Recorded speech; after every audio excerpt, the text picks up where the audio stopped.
Sunday, mix of clouds and sun.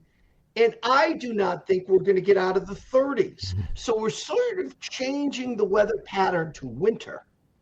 And then Monday and Tuesday of next week are quiet. High pressure from the northern plains, places like Minnesota, North Dakota, ridging all the way down into the southeastern United States, keeps us protected from storms. We're dry, but we're cold. Temperatures both days for highs in the 30s.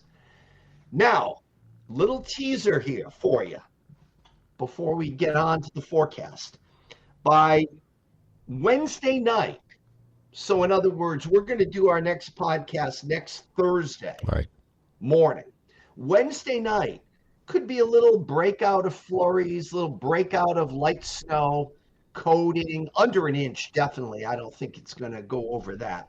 But going to start seeming like winter. But more importantly, that clipper represents a real change.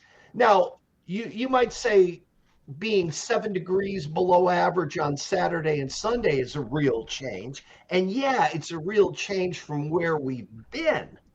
But I'm looking at some of the climate models for early December.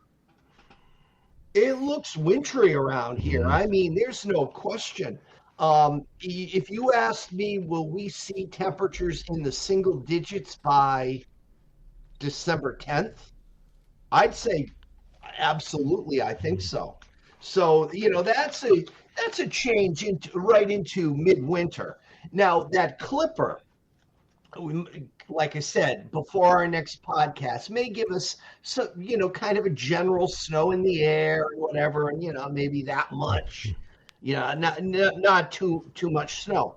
But the clipper is on the edge of some pure northern Canada originating air, and that could spawn a snowstorm.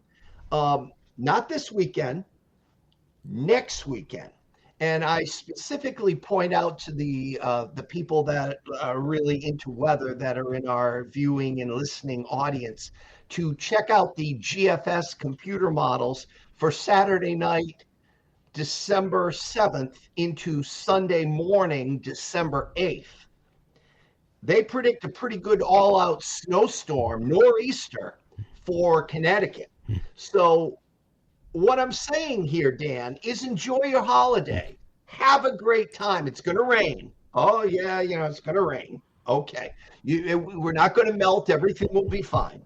But by the next time we do the podcast, it may be very exciting here from a wintry standpoint in terms of cold being around and storms maybe threatening, maybe right on the verge of threatening. So we might have a lot to talk about in that podcast next Thursday.